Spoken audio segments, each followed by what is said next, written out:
B'Siyata Dishmaya, Masechet Avodah Zara Daf Lamed Dalet, nous commençons à la 8e ligne. Rabbi Akiva Ikla le Ginzak. La Gemara nous rapporte que Rabbi Akiva se trouvait dans la ville de Ginzak. Baou Miné, les gens de là-bas lui ont posé la question suivante. 3 questions. Est-ce que mit'anim les sha'ot? Est-ce qu'on peut faire un jeûne, les sha'ot, c'est-à-dire quelques heures de jeûne?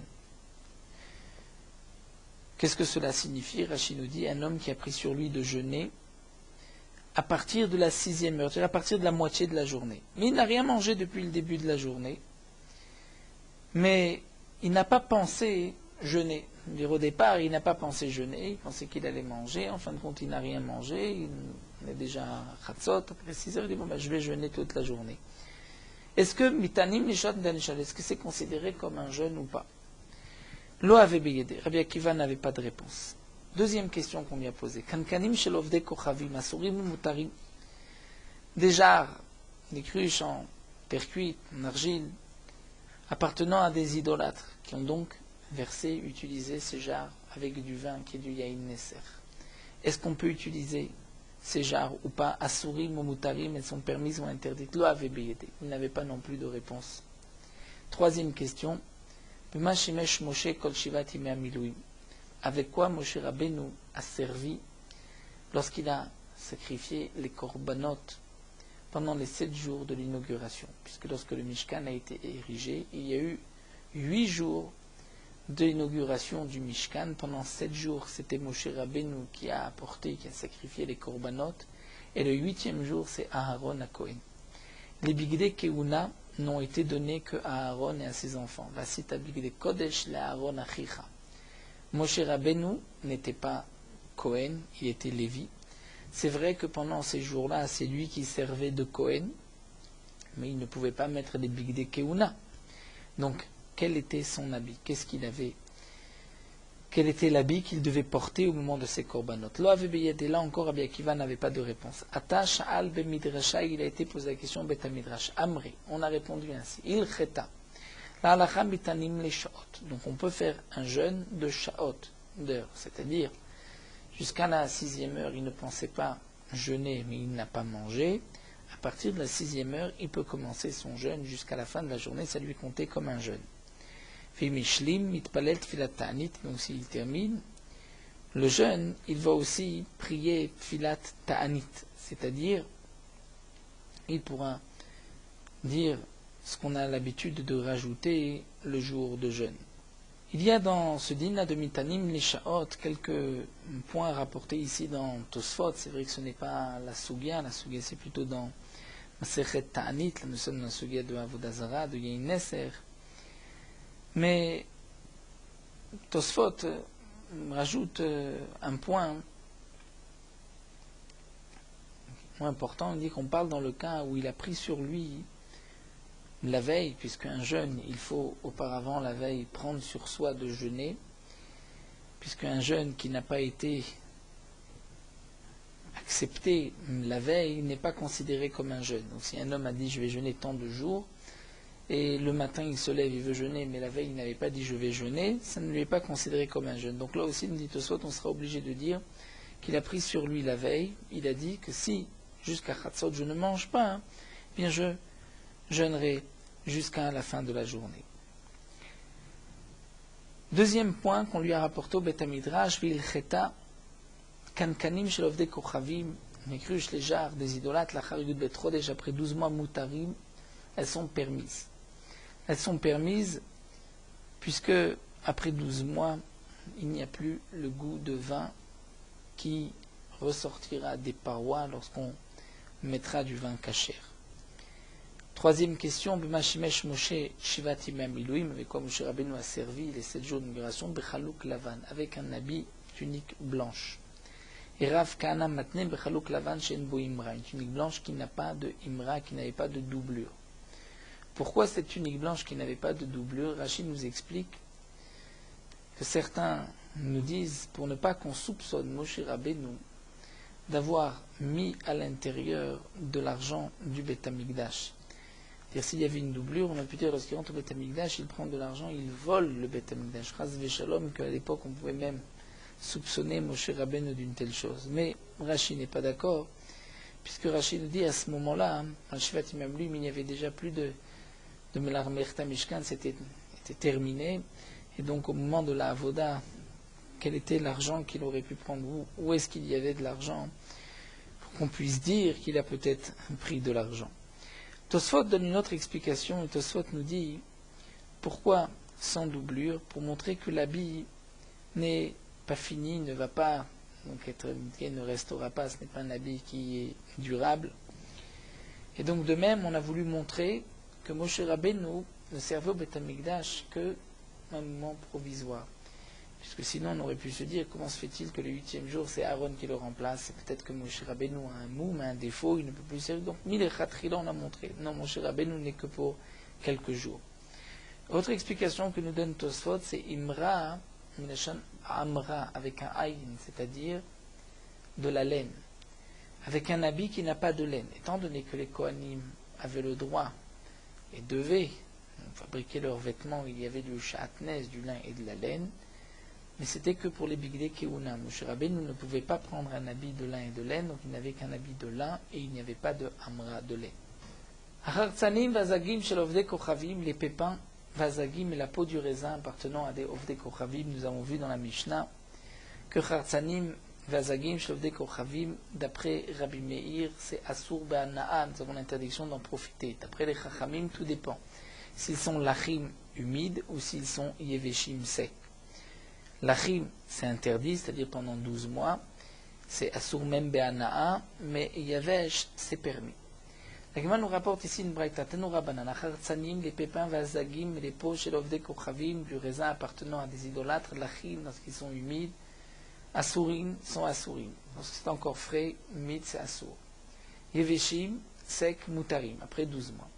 Ce que la Gemara va expliquer. Haininu lachim, vainu yeveshim. Que signifie lach, humide? Vainu, donc frais encore, vainu yeveshim. Mais qu'est-ce qui est appelé yavesh, sec? Amar Aviuda marshumel. Lachim, c'est kol bet chodesh, pendant les 12 premiers mois. Yeveshim, c'est après 12 mois, ça a séché, il n'y a plus donc le goût du raisin. Le goût du vin qui aurait pu être absorbé. Itma.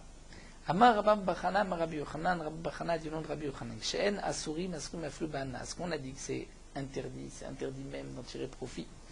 Parce qu'il y a un archage de Yain Neser. She'en mutarim, mutarim aflu bachila. Lorsqu'on dit que c'est permis même d'en manger, puisqu'il n'y a plus le goût du vin.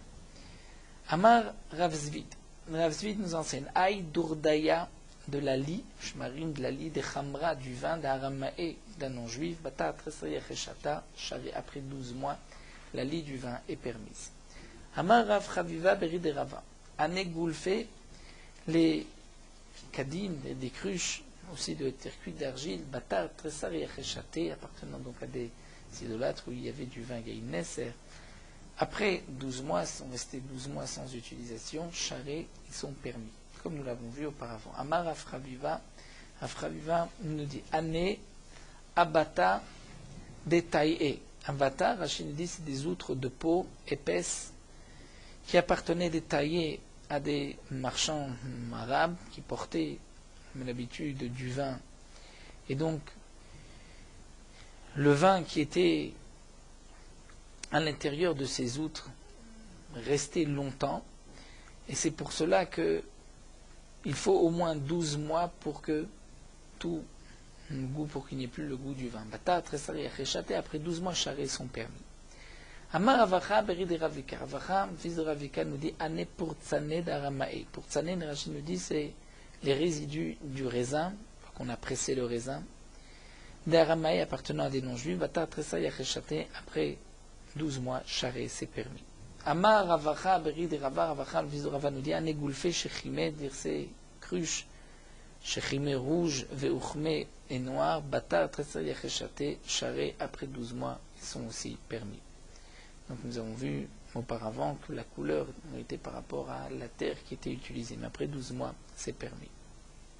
Vers Mourias, nous avons vu dans la Mishnah, donc c'était d'Afraftet à Moudbet, que le Mourias, c'est-à-dire le gras du poisson, était interdit, il y avait même une interdiction d'en tirer profit d'après Rabbi Meir. Et les Chachamim disaient que non, l'interdiction n'est pas de Issouré Ana'a. Pour Rabbi Meir, pourquoi on interdit sa sourba na'a? C'est que certainement parce qu'on a mélangé, on a mis du vin. Si ce n'est qu'un problème de cacheroute, ce n'est pas interdit ba'ana d'en tirer profit. Tanu Ravanan, la Gemara nous apporte une braïta, Mourias Uman Mutar. Le Mourias, ce gras de poisson acheté chez un spécialiste, Mutar, c'est permis. Bien que c'est un non-juif, Rashi nous explique que le Mourias ne se fait pas de poisson non cachère.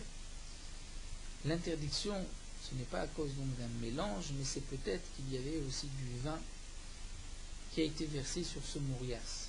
Et le Ouman ne va pas verser de vin, comme le Gemara va l'expliquer par la suite. Donc on pourra acheter le Mourias chez le Ouman. Il n'y a pas de crainte qu'il y ait du vin qui a été versé.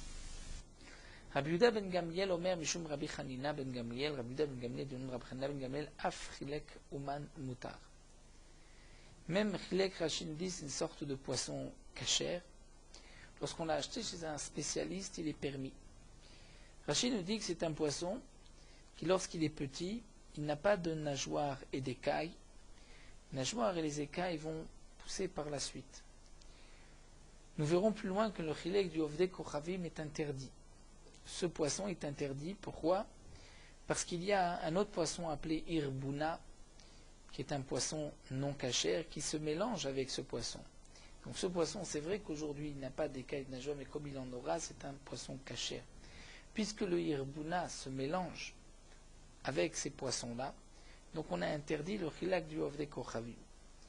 Seulement le chilak du Ouman, du spécialiste, étant donné qu'il est Ouman, il va trier le poisson et nous sommes sûrs qu'il n'y a pas d'autres poissons interdits mélangés.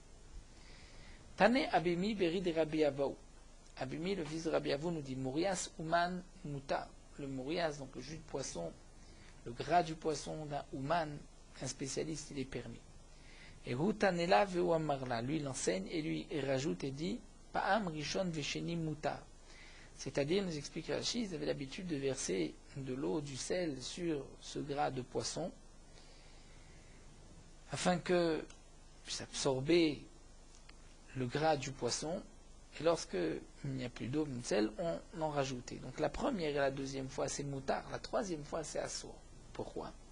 La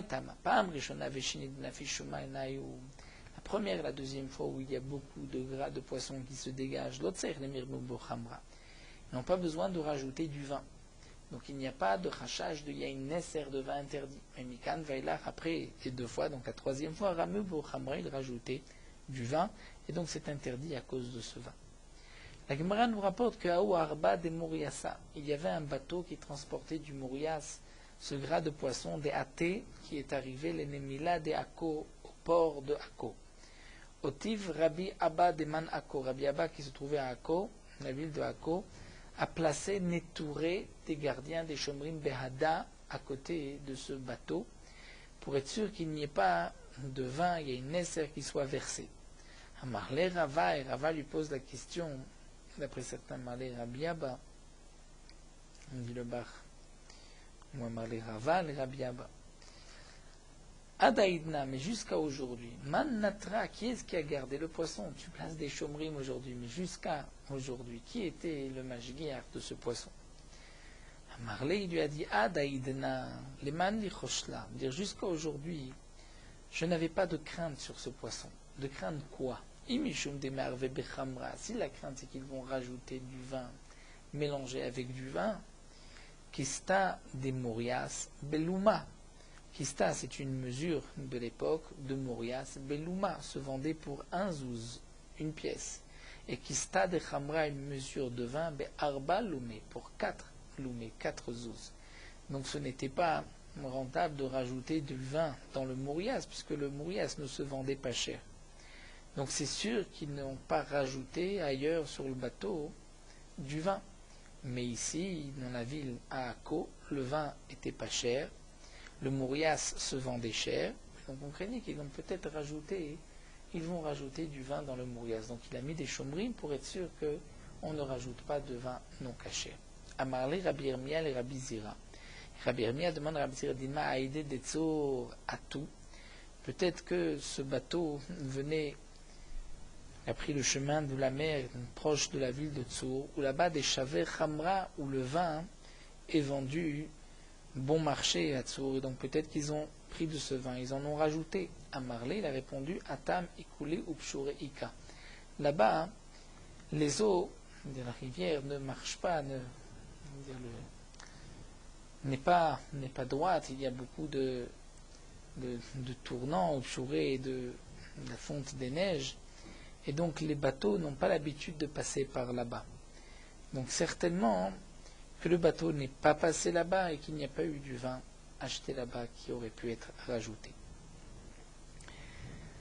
Dans la Mishnah, nous avons vu aussi que Gvinat Bet Unaiki, ce fromage, Gvina de Unaiki, la Mishnah nous avait enseigné dans Gvinat Unaiki aussi Asurim, Visuran et Surana d'après Abmir, nous avons l'interdiction d'en tirer même profit. Les Chachamim ont dit que non, l'interdiction n'est pas de Visur et Anaa. La Gemara va expliquer ici, donc Unaiki c'était de cet endroit-là, Amar Rabbi Shimon ben Lakish Mipnema Asru Gvinat Unaiki. Pourquoi on interdit la Gvina, dire le fromage de Unaiki de cet endroit-là?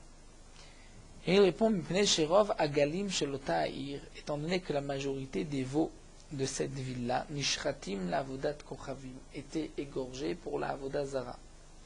Et donc, puisqu'il était égorgé pour la avoda zara, ils avaient l'habitude ensuite de prendre la panse de la bête pour faire fermenter le fromage et faire fermenter le lait et en faire du fromage. Donc, on ne peut pas prendre ce fromage parce que peut-être que la présure dégagée venait d'une présure qui a permis la fabrication du fromage, venait d'une panse qui avait été sacrifiée, d'une bête qui était sacrifiée pour la Vodazara. Alors là, Gemara demande Maï Irerova Gali, pourquoi? Pour expliquer Rabbi Meir, on va parler d'une majorité de veaux qui étaient égorgés pour la Vodazara. Mais après tout, nous savons que Rabbi Meir, dans tout le chasse, comme c'est marqué, Choshesh les miuta, c'est-à-dire tient compte de la minorité. Pour les Chachamim, on tient compte toujours de la majorité, mais Rabbi Meir pense qu'on tient compte de la minorité. Par exemple, Rashi nous rapporte le cas d'un Katan ou Ktana, une petite fille qui a été mariée avant l'âge de 12 ans par son père, donc Kiddushin Minatora. Son mari est décédé, elle doit faire le Yiboum. Rabbi Meir dit non, elle ne fera pas le Yiboum. Pourquoi? Peut-être que cette jeune fille, lorsqu'elle va grandir, on va s'apercevoir qu'elle est aïlonite, c'est-à-dire qu'elle ne peut pas avoir d'enfant. Et donc, puisqu'elle est aïlonite, stérile, il y a des simanim de aïlonite, qui montreront que cette femme, donc Milichatrila, était depuis sa naissance aïlonite, donc le yiboum en vérité ne devait pas se faire. Donc l'ocholsim l'omiabim pour Abmir, on tient compte de la minorité. Donc si c'est ainsi, quand on vient dans notre Gemara expliquer Rabbi Meir pourquoi il y a un Isurana, on nous parle d'une majorité de veaux qui sont sacrifiés pour la Vodazara, pourquoi nous parler d'une majorité? À Filou Miout, mais même s'il n'y avait qu'une minorité, Rabbi Meir Rabbi Meir tient compte de la minorité. Alors la Gemara va répondre, et Amartarov Ikamiout. Pourquoi on nous parle d'une majorité de veaux qui vont être égorgés pour la Vodazara? C'est parce que si tu parles de Rov, alors il y a un miout, c'est-à-dire une minorité de penses qui sont interdites ba'ana'a. Puisque Rashi nous dit, même la majorité des veaux ne correspondent qu'une minorité par rapport à toutes les autres bêtes lesquels on utilisait, on prenait la keva, la panse, pour faire du fromage. Il y avait les veaux, mais il y avait d'autres bêtes où on prenait aussi la panse. Donc les veaux, c'est vrai que c'est un rov, mais par rapport à toutes les bêtes de la ville, desquelles on prenait aussi la panse pour faire du fromage, la majorité des Hagalim ne représentait qu'une minorité. Donc nous dit l'Agma, si tu nous parles d'une majorité de Hagalim pour la Vodazara, donc ça nous donne ikamiut, ça nous donne une minorité. C'est-à-dire, les veaux par rapport à toutes les bêtes sont une minorité. Donc si c'est la majorité des agalim, des veaux qui sont pour la Vodazara, on pourra arriver à un miout signifiant. Et donc pour Rabbi Meir, c'est parce qu'il y a là un miout, une minorité. Ce n'est pas une question de rov, parce que c'est vrai qu'il y a une majorité de veaux, mais on ne prenait pas que la panse du veau, on prenait la panse d'autres bêtes. Donc puisque c'est une majorité de veaux, on arrive à un miout, à une minorité, et d'après Amir, on en tient compte. Mais si tu dis la Martha que miout, qu'en vérité, même pour la Vodazara, ce n'était qu'une minorité, alors nous dit la Gemara, Kevan, dit car Rov Agalim Danishratim Lavodat Kochavim. Si tu dis qu'il n'y a qu'une minorité qu'on égorgeait pour la Vodazara, donc il y avait une majorité de veaux qui n'étaient pas pour la Vodazara. Vi Kanameshar Behemot, il y a aussi les autres bêtes, qui ne sont pas des veaux, Danishratim Lavodat Kochavim, qu'on ne sacrifiait pas pour la Vodazara. Et donc à ce moment-là, les panses des Agalim qui étaient sacrifiés, la Vodazara ne représente avec que miuta des miuta, c'est-à-dire une minorité d'une minorité, ou miuta des miuta. Alors Rabbi Meir ne tient pas compte de la minorité miuta des miuta. C'est-à-dire les veaux par rapport aux autres bêtes sont une minorité, et si ce n'est que la minorité des veaux qui étaient sacrifiés la Vodazara, donc c'est une minorité, et là même Rabbi Meir n'en tient pas compte. Donc puisqu'on veut interdire, d'après Meir, on est obligé de parler au moins d'un miut. Donc d'un seul miut, c'est qu'il faut qu'il y ait un rov pour la Vodazara.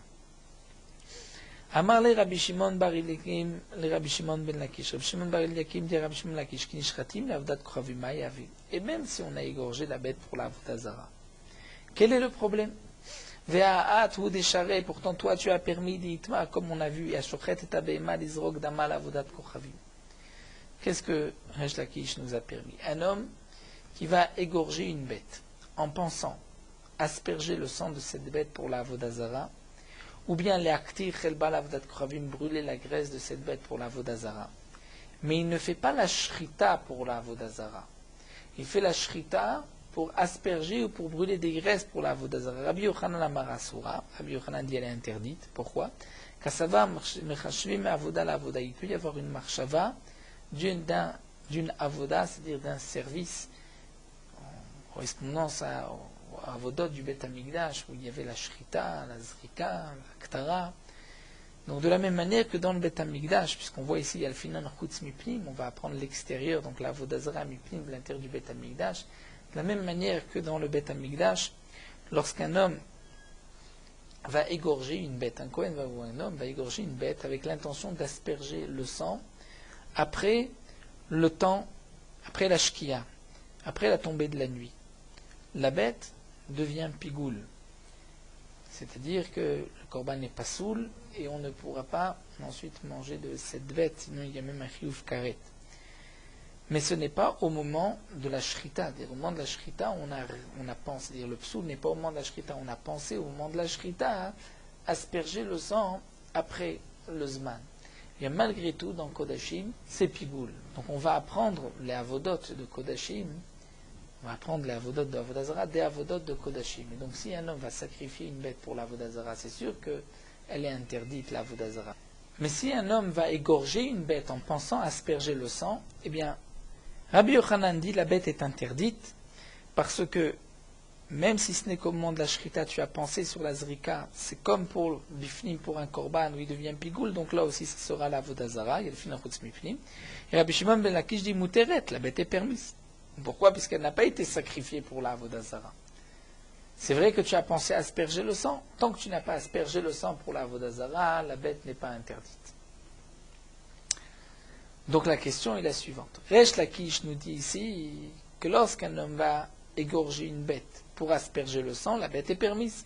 Donc Rabbi Shimon bar Eliakim dit à Rabbi Shimon Lakish, même si on égorge la bête pour la Avodazara, quel est le problème? En quoi la bête est interdite? Bien sûr, la question de Tosfot est évidente. Ici, on parle d'un homme qui égorge la Avodazara. Resh Lakish nous parlait d'un homme qui égorge pour asperger le sang pour la Avodazara. Ce n'est pas la même chose. Tosfot répond qu'en vérité, même la shrita, ce n'est pas pour la shrita pour la Avodazara, mais c'est pour le sang ou pour les graisses. Et donc, c'est exactement le même dîme de Rabbi Shimon ben Lakish, c'est d'une avoda les avoda. Donc la question a été posée à Rabbi Shimon ben Lakish, même lorsque les idolâtres vont égorger une bête pour la Avodazara, en vérité, ce n'est pas pour la Avodazara pour égorger la bête, c'est pour prendre le sang ou les graisses. Donc c'est avoda l'avoda, d'après toi c'est permis. Donc pourquoi tu vas expliquer ainsi Rabbi Meir et dire que c'est interdit? Amarlé, il lui a dit Tarmincha sha'atcha. Donc Tarmincha sha'atra, c'est-à-dire Yarum mazalcha, que ton mazal, c'est dire que tu grandisses. Ici, la question était bonne.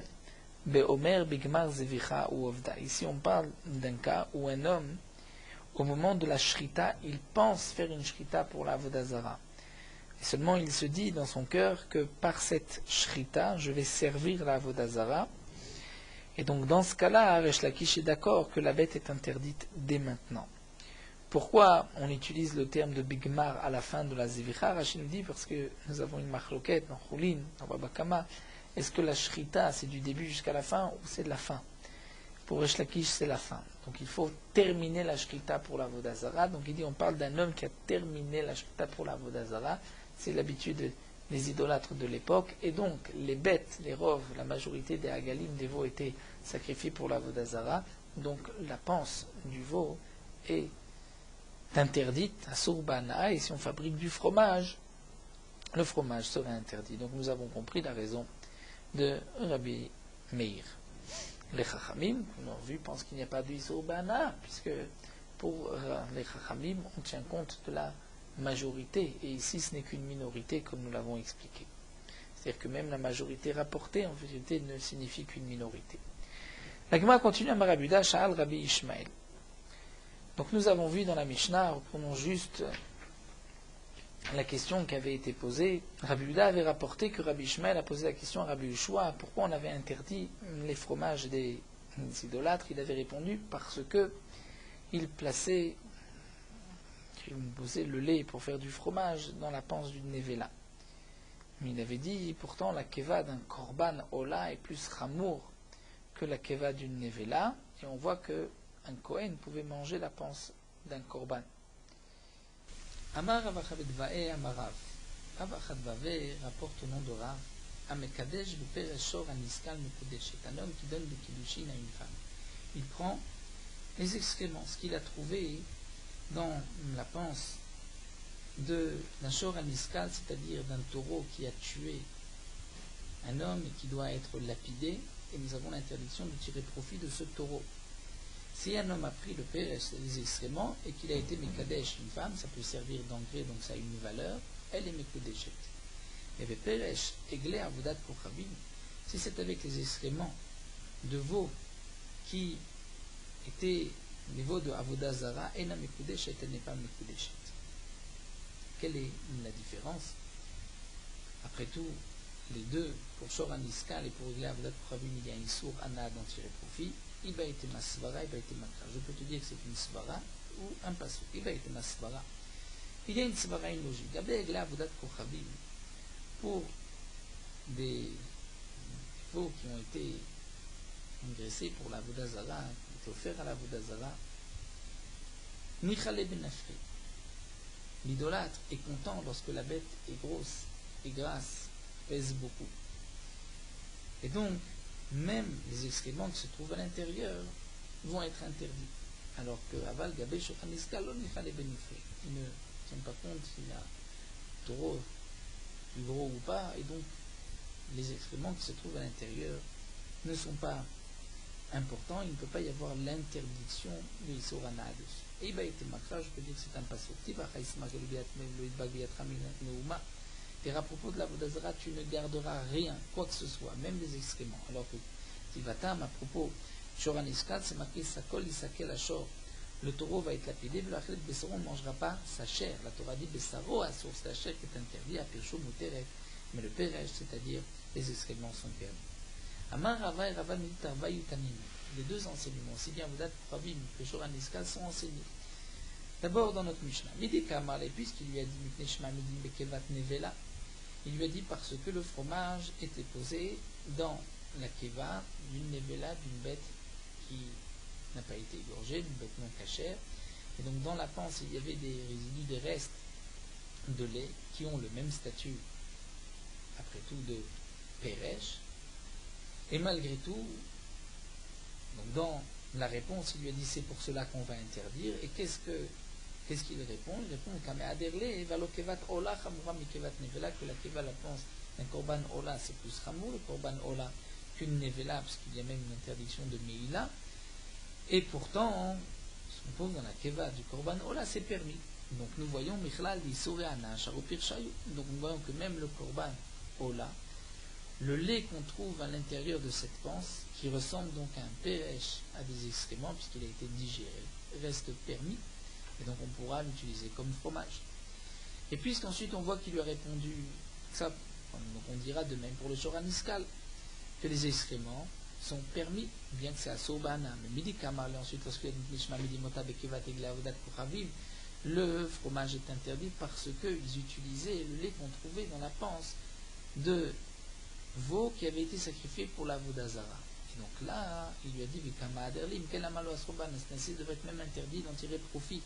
Donc on voit que pour la Vodazara, Michlad Avadat Kravim Asso Pircha, même le Peresh, même ce qu'on trouve à l'intérieur de la panse est interdit. Et donc c'est pour cela qu'il lui a dit ça devrait être interdit même Béana. Velhaderle, alors demande l'Agma pourquoi il n'a pas répondu Mishum de l'été les Issouré Behine.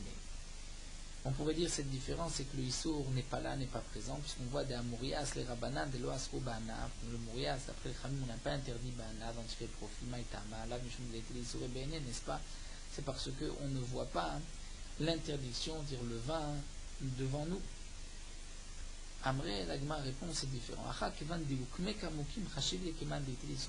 Ici, étant donné que grâce à ce lait qu'on a trouvé dans la panse de la bête, ce lait va servir de présure pour faire du fromage, et le fromage ne va tenir que grâce à ce lait qui est resté, donc c'est comme s'il est présent, et c'est pour cela qu'il y a même une interdiction, Béana, comme s'il était devant nous. Voilà, nous allons nous arrêter ici, d'avoir à faire. On reprendra la suite de la Gemara. Terminons entre-temps sur Meorot Halacha Daf Lamed Dalet. L'interdiction des aliments cuits par un non-juif sont aussi bien si le non-juif a préparé les aliments en les faisant cuire, c'est-à-dire dans une marmite avec de l'eau, ou même s'il a préparé les aliments en les faisant griller dans un four sans eau. De même s'il les a fait frire ou griller sur le feu, ça fait partie des bichoulés akoum.